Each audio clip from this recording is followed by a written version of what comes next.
Shrimadbhagavatam, Divine Grace, founder of Iskana Bhai, Charanaravinda Bhaktivedanta Swami Srila Prabhupada Ki. Grantaraj Shrimadbhagavatam Ki.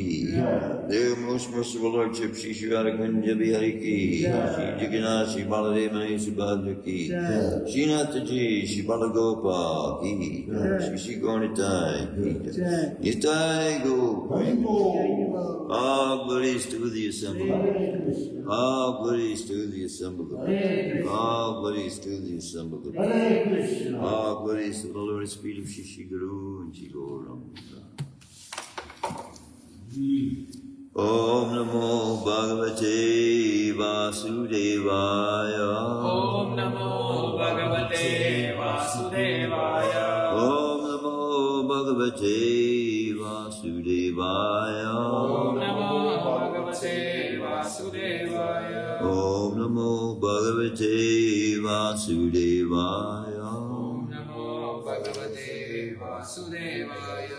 Narayanam Namaskritya. Narayanam Namaskritya. Naram Chaiva Narottamam. Naram Chaiva Narottamam. Devim Saraswatim Vyasam. Devim Saraswatim Vyasam. Tato Jayamudiraye. Tato Jayamudiraye. Nasta Prayasya Bhadreshu. Nasta Prayasya Bhadreshu. Nityam Bhagavata Sevaya. Nityam Bhagavata Sevaya. Bhagavati Uttama Shloke. Bhagavati Uttama Shloke. Bhaktir Bhagavati Naistaki. Bhaktir Bhagavati Naistaki. Offer my respectful obeisances unto my spiritual master, who with the torchlight of knowledge has opened my darkened eyes, which were blinded by the darkness of ignorance. By regular attendance in classes on Shrimadbhagavatam is by rendering service to the pure devotee, all that is troublesome to the heart is almost completely destroyed. And loving service unto the personality of Godhead, who is praised with transcendental songs, is established as an irrevocable fact. We are reading from Canto 1, Chapter 11, Text 2. Sa uchakase davala doro daro sa uchakase dwabala daro daro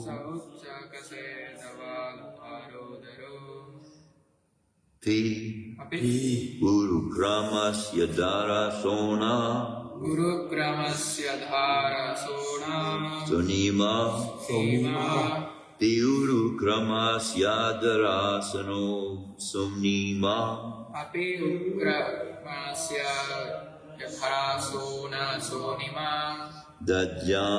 Dadmaya Mana Kara Kanja Sampute Tadmaya Manakara Kanja Sampute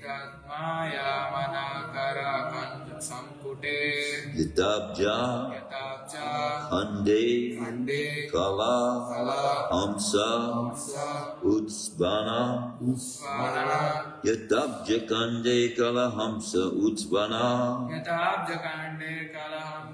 Sauchaka se davala daro daro Pyo ukramasya dara sona sonima Dadamaya manakara kanja sampute Yatabja kande kalahamsa utspana Sauchaka se davala daro daro Sauchaka se davala daro daro Upya Vyukramasya dara sona sonima Kramasya Dhara Sona Sonima Vyukramasya dara sona sonima Kramasya Dhara Sona Sonima Dadmaya manakara kanja sampute Dadmaya Manakara Kanja Sampute Dadmaya manakara kanja sampute Dadmaya Manakara Kanja Sampute Yatabja kande kalakhamsa utvana Yatabja Kande Kalahamsa Utsvana Yatabja kande kalakhamsa utvana Yatabja Kande Kalahamsa Utsvana Krishna Sauchaka se dhavalo dharo dharo Sauchaka se davalalo daro daro Apiyurukramasya dhara shona shonima Vyukramasya dara sona sonima Dadmaya manakara kanja sampute Dadmaya manakara kanja sampute Yatabja kande kalahamsa utsvana Yatabja kande kalahamsa utvana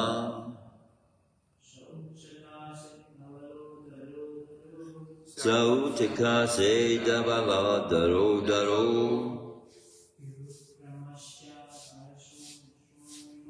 Pipuru kamsa rosana sonima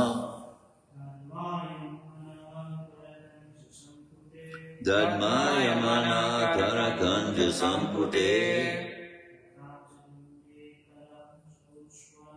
Yatabja kande kalahamsa utvana Sa that Uchakse become brilliant Davala udara white and fat bowed Dara conch shell Api although it is so Uru kramasya of the great adventurer, Adarosona, by the transcendental quality of his lips, Sonima, reddened, Dadmayamana, being sounded, Karakanja Sampute, being caught by the grip of the lotus hand, Yata, as it is, Abjakande, by the stem of lotus flowers, Kalahamsa, ducking swan, Utsvana, loudly sounding.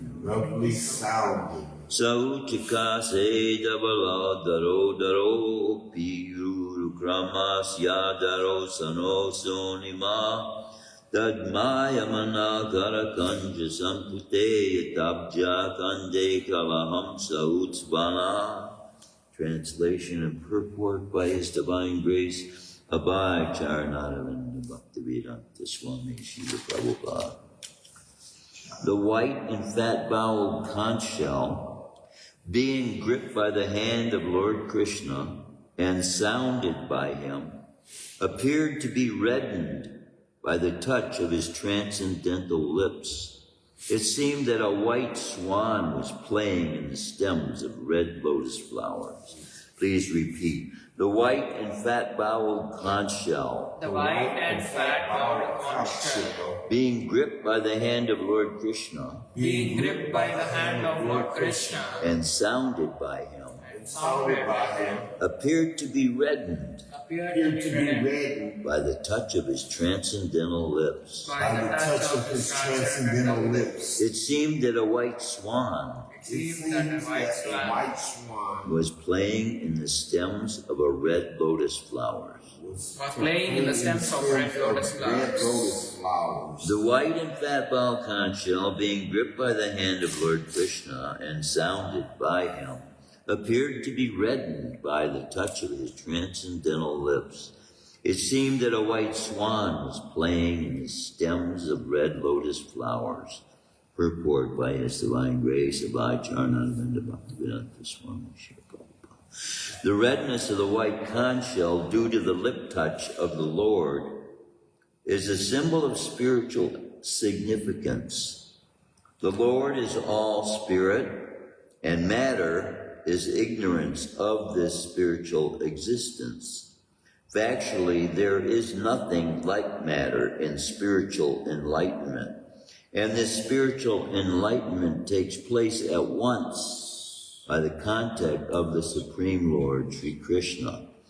The Lord is present in every particle of all existence, and He can manifest His presence in anyone. By ardent love and devotional service to the Lord, or in other words, by spiritual contact with the Lord, everything becomes spiritually reddened, like the conch shell in the grip of the Lord, and the Paramahamsa, or the supremely intelligent person, plays the part of the ducking swan in the water of spiritual bliss, eternally decorated by the lotus flower of the Lord's feet. Om Gyantamanandasya Vinanjana Shalakaya Chakshushamritam.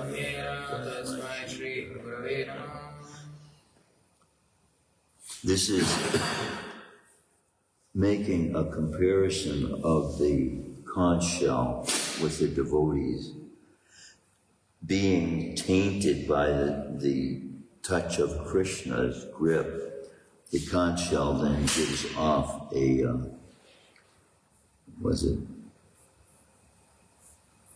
red color, right? Because of the color of Krishna's lips. Mm-hmm. So devotees are tinged with the philosophy of Krishna consciousness. In their consciousness is tinged. Okay. So I was reading the other day in the 8th canto about and it's been an inspiration for me for some time since coming to the movement. I was told that Brahmins in Satyuga, they didn't need matches or anything like that. They spoke the fire into existence, the fire being personal manifestation of Sri Agni-Dev. So I thought that it was by mantra that this was invoked. So reading in the 8th canto, which I can't find now, it takes too long. But I found out that Srila Prabhupada comments that it was this Armani wood. Armani wood, yeah, it's Armani wood. So I thought, wow, I'll go look this up on the internet. Okay. So I went and looked up Armani wood on the internet. The first display of Armani wood was like 4 or 5 devotees. And they had these huge logs. They were about this big. And they had maybe 3 or 4 of them. And they're about 10, 15, 20 feet long. And they're taking these big logs like this and moving them like this to start sparks to get the fire going, you know. Oh boy, that's like what I'm going to be using to light fires on the altar with. So the wood appears to be of the nature that it can be started, but see, we used to call these trees pine tar. Pine trees in the wild, after they've laid on the ground for a while, the insides of them get a tarry substance that you can chew it like gum. But if you just touch a match to it, all of a sudden it just bursts into flame. Native American Indians had the philosophy that the energy that is being released in fire by the wood is that which it had stored from the sun all of its years. So the longer it had lived exposed to the sun, the more fire there would be to provide. I don't know if we have a similar philosophy as that. Yesterday I was making comment on the fact that if we lived 100 years ago, we could have been in the form of trees. And if we had been in the form of trees, it's possible that some of our own bodies could have been used in the building of this building. So, two, some of the works we started and developed in previous lives may still be evident on this planet. Those that have the knowledge of Brigu would be able to tell us, you know, our previous involvement with the material energy, what kind of inclinations we had like that. But more important than our past is the future. And the future being in Krishna's hands. He has a plan for mankind. In all of these visits to the planet, Krishna reveals his plan is to rescue the devotees from the troubled times that they are finding themselves in, and to break down the forces that are working against the plan of the Supreme Personality of Godhead. So we see by this, when Krishna came 5,000 years ago, there were many, many such beings, millions and millions and millions of souls being brought by Jarasandha to Krishna and Balaram for them all to be killed, because there were so many miscreants on the planet. We see now, we have Russia, China, and many others in North Korea, many other nations being ruled by people who have in their mind to conquer and control. And none of this is being recognized as an extension or a work of God. All of the ideas men have in their minds thought to be of benefit to humankind in creating divisions in the world by nations, by cities. When Krishna builds a city, there's walls around the city. Nobody can get in the city except by qualification. And he has guards at every gate. Now, in every city we have in the United States, anybody can walk in and out. Doesn't matter. Because we're living in an unruly set of circumstances, not being governed by the laws of God. I had a vision, well, it wasn't really a vision. It's like the answer of a prayer that I was praying to get the understanding of how people could in the world live in harmony with one another and there be done away with the need for war. There's all those that are fighting against each other. They're fighting to gain control over lands and to gain control over peoples. But we could build a city, we could build many cities in the world, as we already have cities in the world. But build those cities around the particular faiths of the people. So in other words, you have a Methodist city over here, you have a Baptist city over here, you have a Hare Krishna city over there, you have a Buddhist city over here, you have an Islam city over there. And let them work with each other within their own confines, within the understanding of the laws that govern each and every one of those particular faiths. And then in their enclosed cities, they can have all the necessities of life, people involving themselves in the production of the necessities for life, which is clothing and food and clothing. Basically, if you're already housed in a city, which is what many of these pyramids were, of these ancient civilizations, which only now modern science is coming to understand the value of. And they don't even know what's coming.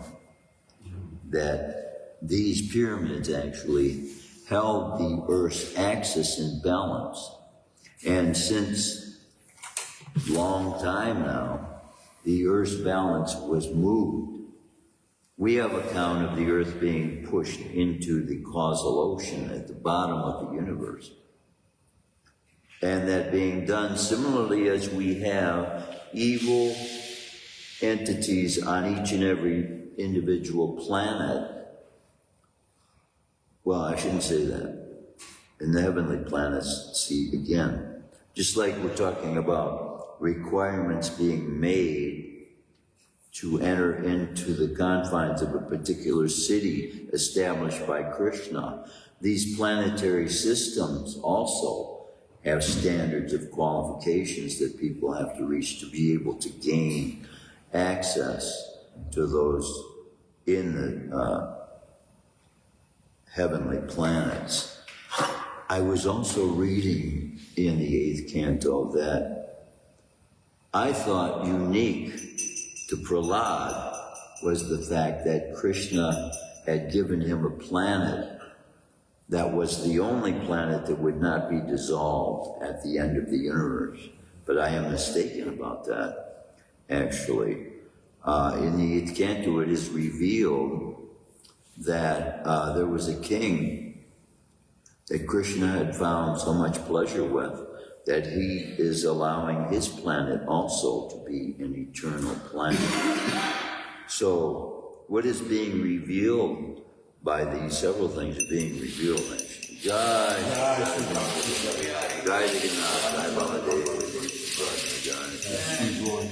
is being revealed is the Supreme Personality God.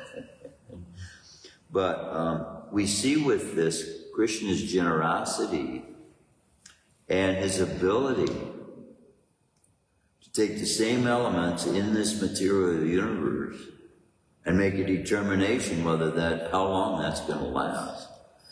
And as he gives it as a gift to someone who he's very pleased with the works of, then there are substances that are within this universe that will remain and endure through the fire of devastation that Lord Shiva is going to perform.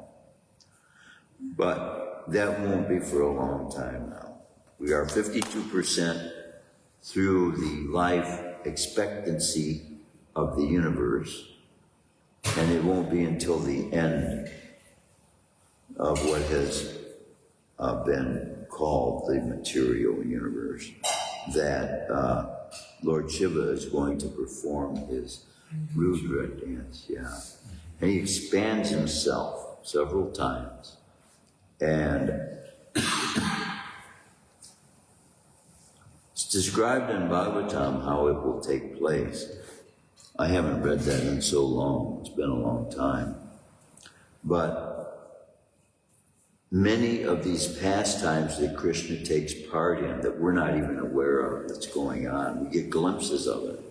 See, when we have someone like Vamanadev taking the size of the incarnation so as to prevent someone who has the size that is able to move the earth out of its place, Krishna takes similarly a size able to defeat that big of a demon.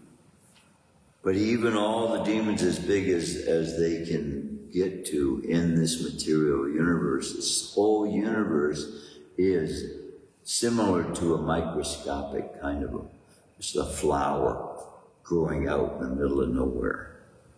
From the perspective of the living entities who are living in the Vaikuntha realm, and then what to speak of those who are in Krishna Loka, so far removed from there as well.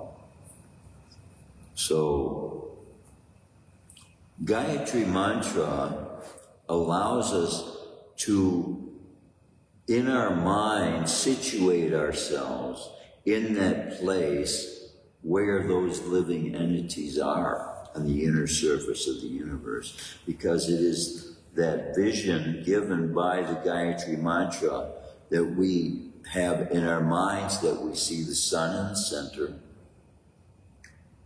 we see all the planetary systems closest to the sun as the highest, and then those external to that are the middle planetary systems. But all those systems of planets are making up what we see to be a stem formed by the lower planetary systems, coming up out of the navel of Mahavishnu. And at the top of that stem then is the middle planetary systems, which we are in, which make up the base of the lotus.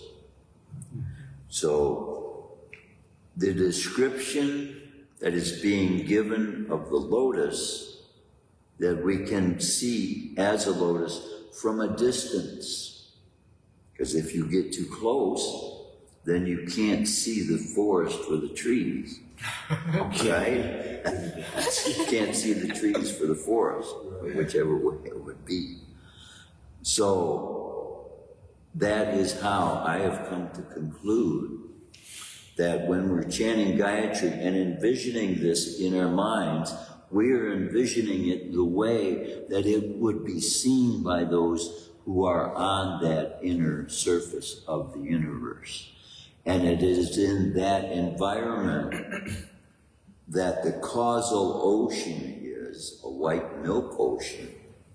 It's on that same environment. There is solid gold being formed by mangoes the size of elephants. That's described. It's one of the shores reached before you can get to the causal ocean, to the white milk ocean. You cross 9 islands.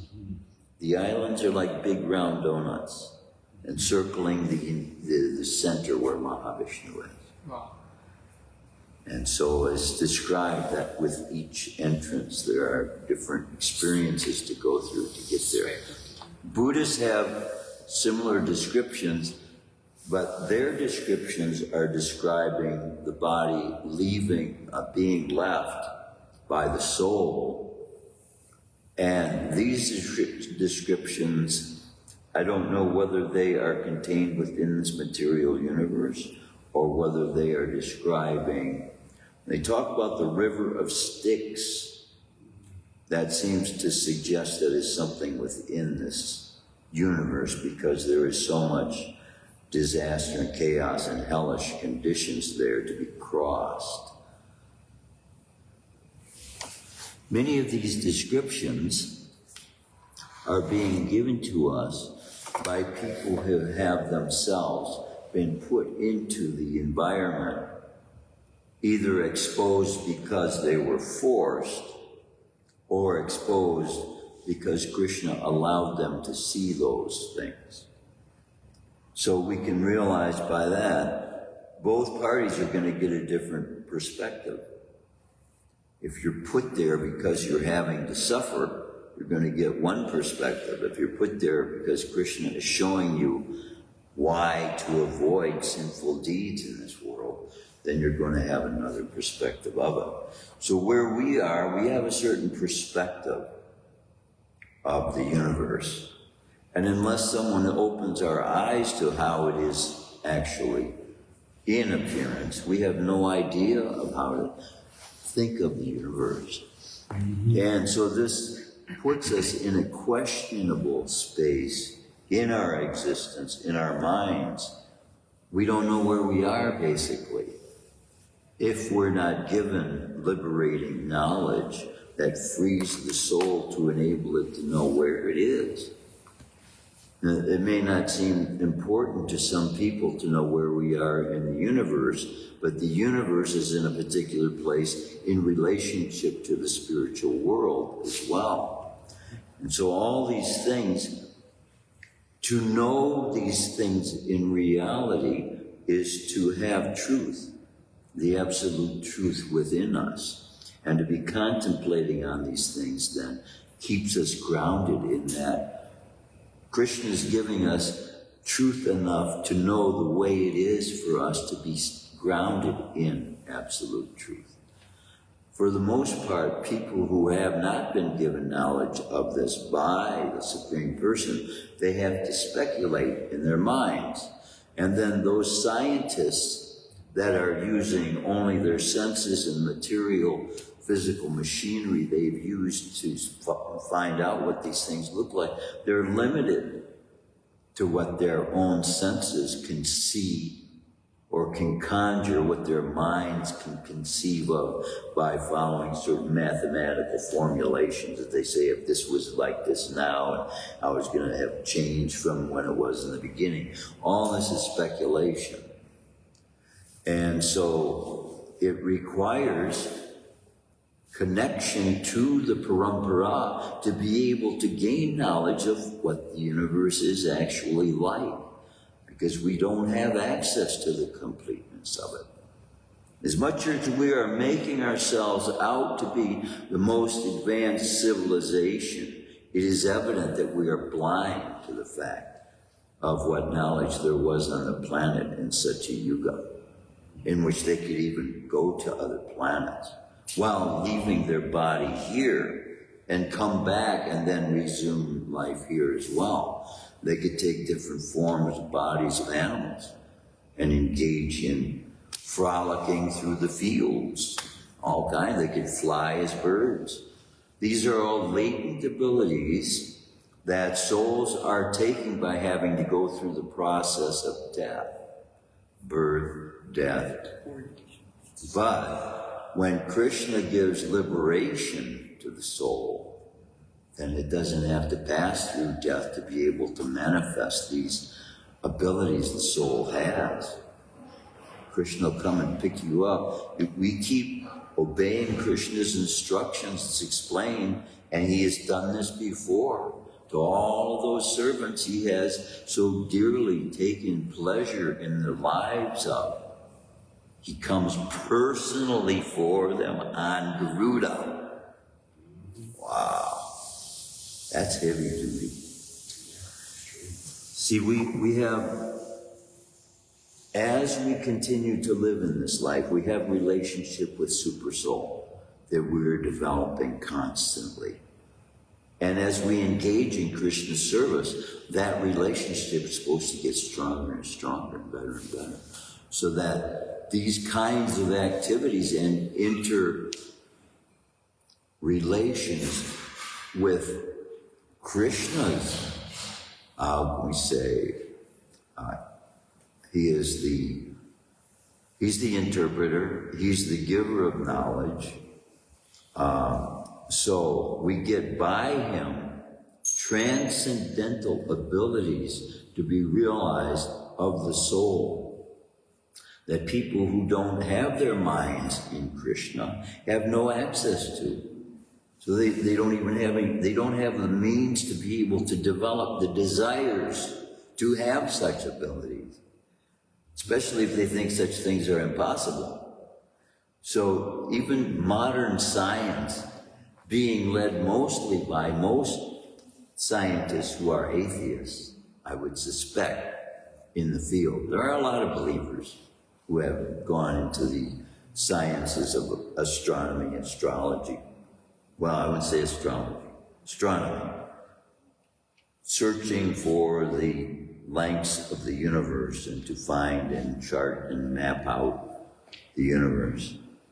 But they have no understanding of the fact that Krishna is limiting them and their abilities. The same way he is ability, he's the switch that can turn ability on or off if you want. And what those are pursuing in looking for evidence to prove that God is wrong. Some atheists have developed the desire in their hearts to carry their lives out, proving with every act they engage in that there is no God. People have that in their hearts, which is weird. If there is something in the English language that has been used to describe something that doesn't exist, and you think that it doesn't exist, even though the English language is describing it something that does exist, it would be peculiar and strange and weird to dedicate your whole life to proving that something doesn't exist, wouldn't it? Because even after you make the conclusion, the possibility is still there that things can, and they are seeing this, things they've declared as extinct 10, 15, 20 years ago. They find this creature now in Australia that they declared to be extinct 20 years ago. And now this thing's making itself. Krishna can preserve any of the seeds. He says, his words, I am the seed-giving Father, right? And this means that every seed we have on this planet came from the inside of Krishna's body. And so we can't in our mind reason that something is going to have the ability to go extinct without God's. If he put it here for the purpose he wants it to fulfill, it won't leave until that purpose is fulfilled. So that's how sure we can be about Krishna and his purposes for doing things. And how unsure, because there is no absolute truth in the mind of a non-believer. For them, everything is just questionable, right? In question. And so they don't believe in the laws, they don't believe in the laws of karma that are acting without anyone having to take personal interest in making them work. They automatically work. Gravity works no matter how many books are being held up against gravity's force, it's still there. So gravity is just one law of nature, but liquid freezing, melting, these are all laws of nature that were brought into being by the Supreme Personality of God.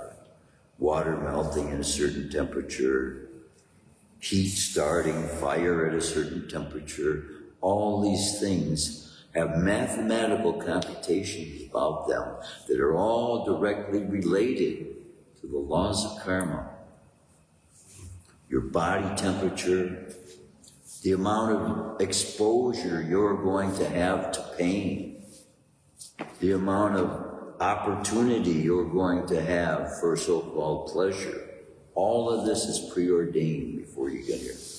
So by knowing this then, we can take into account that God giving us this knowledge is giving us this knowledge to enable us to have access to the most sublime, the most supreme dwellings there are available to human beings. This is like a launching pad. The earth, by our lives spent properly, like a launching pad into the spiritual world. And by just following the understanding given to us by the scriptures, Krishna says that the way that he has made things and set things in this particular age is that by simply following, he will himself bring us back personally. Yeah. That gives us impetus. We have impetus to complete our work here. Impetus to see God face to face. We will see the Supreme Personality of Godhead face to face. Now, we have a pure heart, and we only want to please the one who is giving us understanding of all these things. He can give us the eyes to see with these bodies that we have now. As we worship him in the very form that he is revealed on this planet thousands of years ago, he has agreed to come and accept communication, worship, adoration, love through this form manifesting as the deity. And we're so fortunate to be having such intricate, detailed information to know. There's only God can give this kind of detail about every law that is at work in the world and how to abide in principles that keep us free from the effects of those laws. On the one hand, war is a very peculiar set of circumstances that develop amongst human beings. On the one hand, all these societies that are engaged in war, they have prisons. They have prisons for people who kill people, don't they? Every nation in the world has prisons to house people that are breaking the law by killing people. And these very same nations have developed armies of men to kill people. Isn't it kind of a peculiar set of circumstances we are living under? It's weird. And why do they justify killing? Because one group has what they believe to be a higher standard of right and wrong than the other. And that kind of say that we have to win the war because we're right about the way we see life. And that they're interfering with our way of seeing life, the way we see life. So we have to kill them and then make way for ourselves. What kind of a philosophy is that? What kind of a mentality is that? And all the nations have accumulated this in their minds and their consciousness as normal, as what has to be for us to be able to function in the world with one another. We have to kill one another off for those that disagree with us or have a different way of functioning. And the tyrants, and Krishna does the same thing actually too, because he comes to destroy the tyrants who are miscreants. But if tyrants wouldn't be tyrants, we would have peacefulness in the world.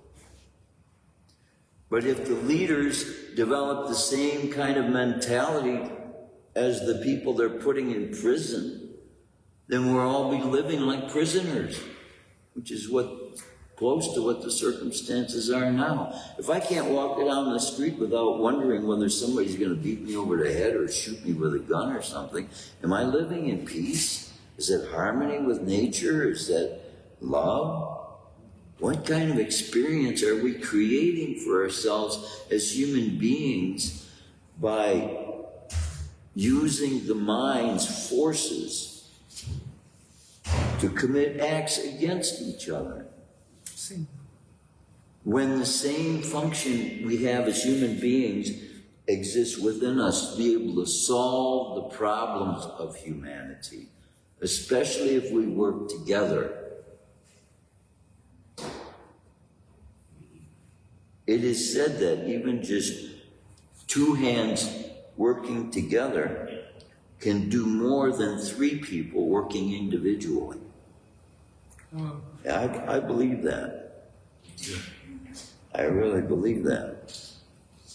Because we become satisfied on our own with what we want. But when there's more than one of us that are requiring needs, and we share that together, it is said that when you share your happiness with another person, you're doubling the happiness. Because now, the same happiness you had has been increased by another person's experience the same way you had the experience. That's twice. And it is looked at the same way with a burden. If you share your burden with someone, then it's half the burden, isn't it? As human beings, if we were going about life wanting to help one another in every endeavor and working together, the whole community would be like that, the whole nation would be like that, and as nations work together like that, the whole world is meant to be like that. That's what laws, it would seem to me, are made to do, is to help mankind live in cooperation with one another, to be able to perform activities as human beings that can be beneficial for the future and for future generations and for the planet itself as well. If we find out whether the earth is growing or shrinking, it would seem we would have to know what causes it to do that. And then we would have to ask, which is more healthy, for the earth to grow or for the earth to shrink? I would think growing, because when we look at every form of life that there is, growth is what brings it to a state of health and well-being, isn't it? So, how can we grow the earth? How does the earth grow? Is it growing? Is it possible for the earth to grow? If we only conclude that mass of the human is coming from the substance of the earth, then every human being is taking from the earth and consuming. Yeah. But if you measure the weight of a sequoia tree, right? These sequoia trees get almost a mile high, some of them. They're very high trees and huge. You can make 3, 4, 5 houses out of one sequoia tree, right? They're huge trees. I mean, some of them are as wide as this, almost wide, yeah. Huge trees. Wow. So and what is a sequoia tree? What is the seed? The seed is like this big, right? These seeds. So if you take a seed and simply by the watering, This thing manifests, the mass. I think this experiment needs to be done by human beings. I think we need to know what is happening to the earth and to know whether it is able to grow.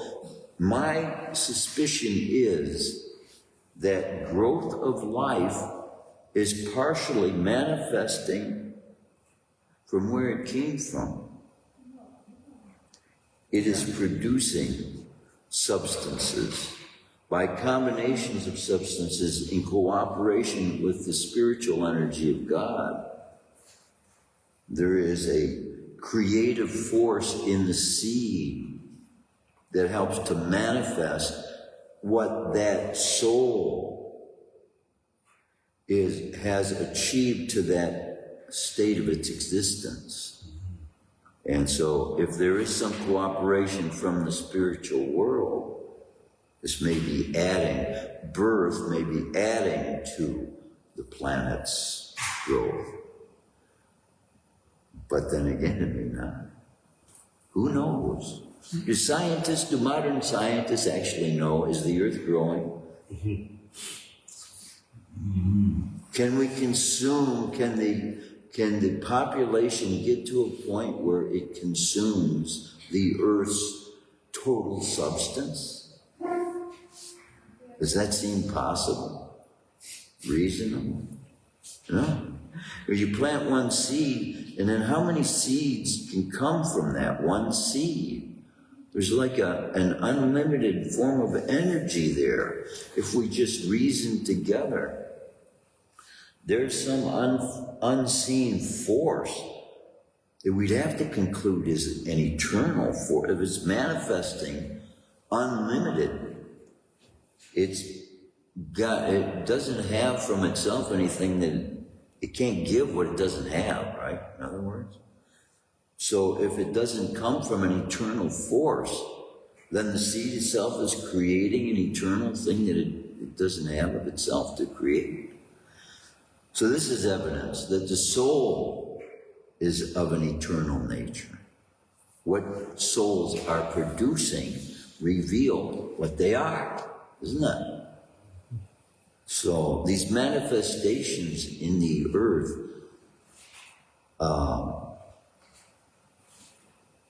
something to ponder upon and question about. Because it seems to me that if we don't know the answer to these questions, we don't know how much we should be consuming. We don't know what waste is. Are the laws set up so that there is no such thing as waste? You know, you put waste out in the earth in the form of stool, and the sun dries it up, and then it's immediately usable by the grass for food to the grass. Cows eat the grass. Cows turn the grass into milk. We drink the milk, and we're drinking the chlorophyll from the green grass. We don't know why. And this cycle is going around and around and around. And two, the original form these are in bring us closer to the source. And we find that to have medicinal aid to the body. When you take chlorophyll in the body, it's as close to the body as blood as anything will get. So the body is almost immediately reflourished by the use of this chlorophyll. This is what cows are taking into their bodies to make milk, which has everything that our bodies need. But is the earth growing or is it shrinking?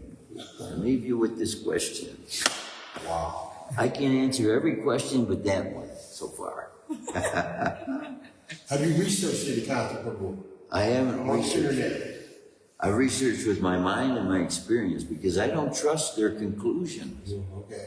They're making all the wrong conclusions about everything else in life.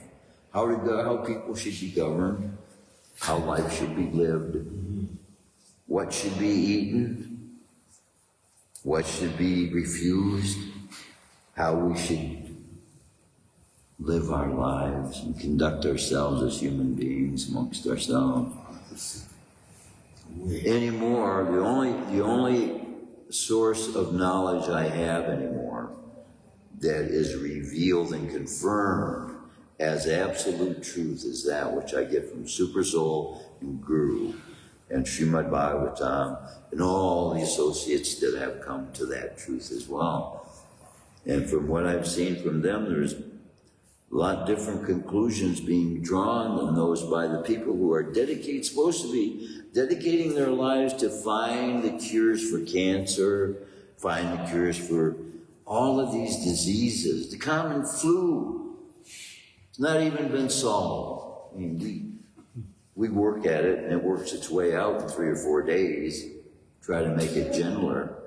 But, I mean, people admit we don't even have the cure for the common cold. Right. And yet we are considering ourselves to be the most advanced society in all of existence, isn't it? And we are so far away from all our conjecture, all of our conclusions being drawn by miscalculations of what is. Not knowing absolute truth, we can't come to absolute conclusions about anything.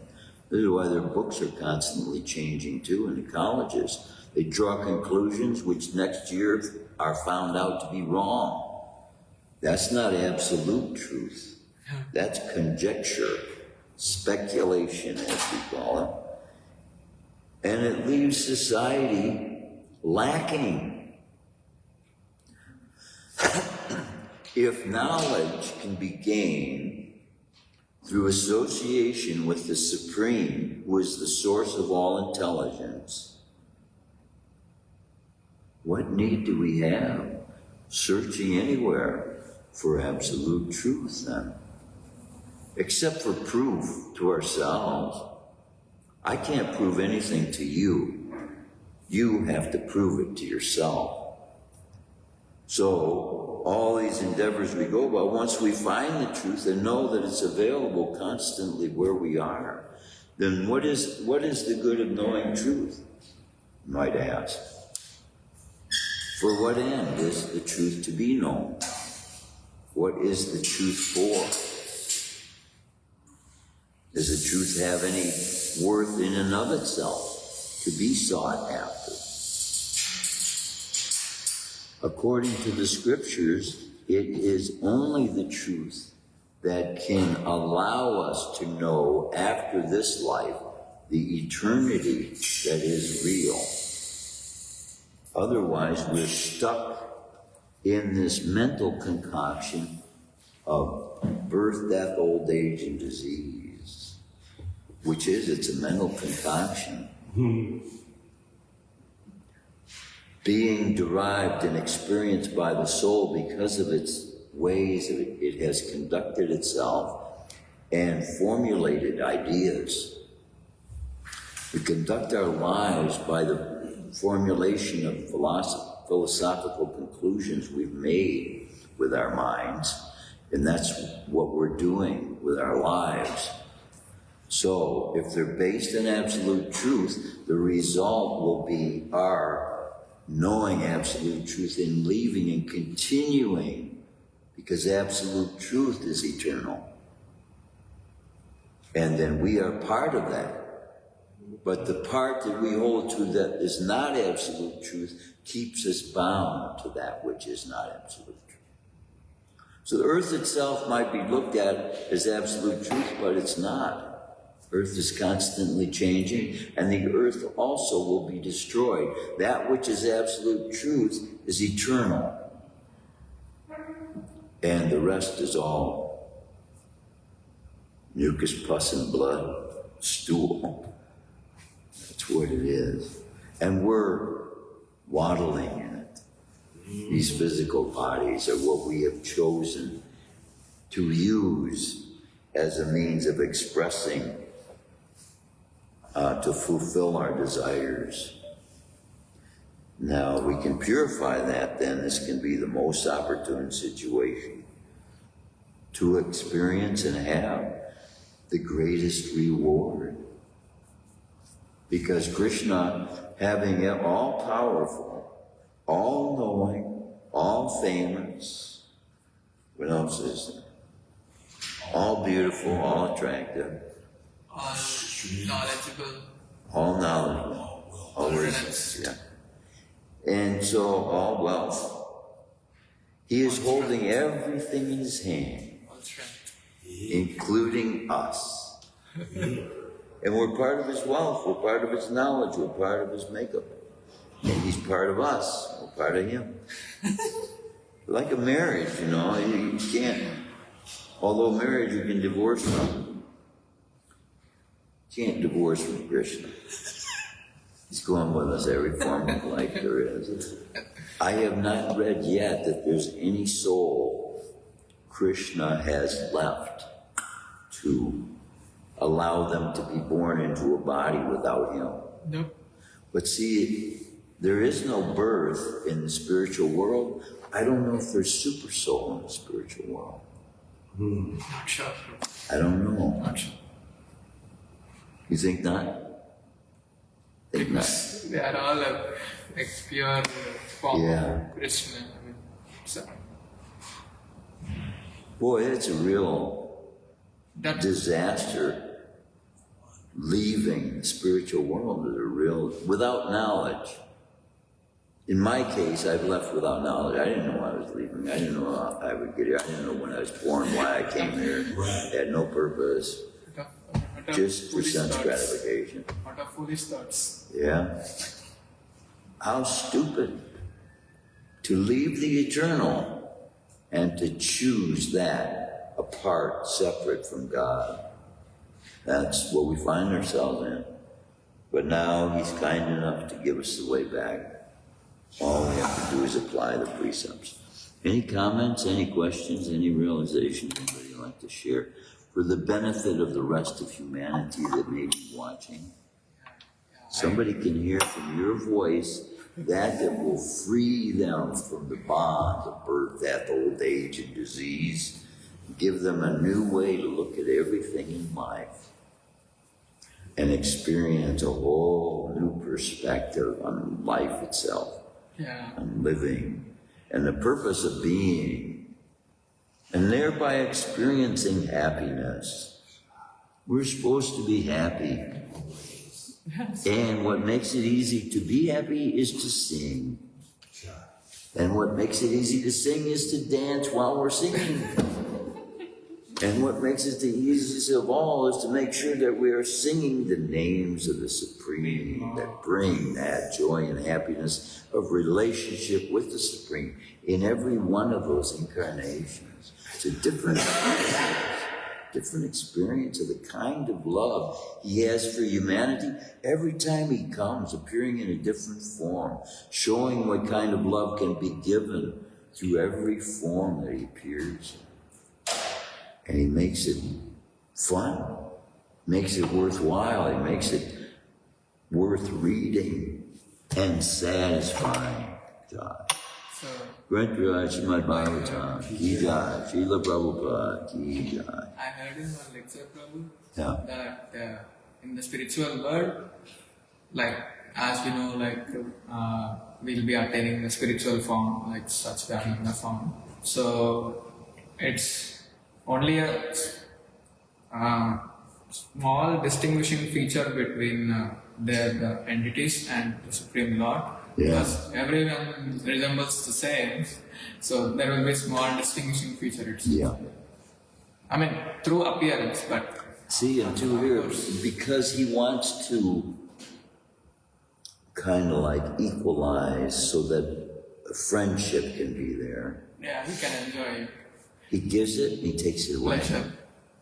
He shows Nanda Maharaj that he's the Supreme Lord, and then he takes it away when he's running, stealing yogurt and this kind of thing, and he has to be chastised.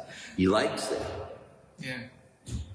That correcting of him reveals to him the love his father has to make him right. But then some of the things Krishna does, like for example, eating dirt. This is looked at as a naughty thing by every mother, right? They don't want their children eating dirt. But it's a statement also. The body's made of dirt. We're made of the same substance the earth is, you know. It's just a different way, made into a different form by the body. But it is dirt. It's what it is. God. Shrimadbhagavatam ki jai. Srila Prabhupada ki jai. Ding ding.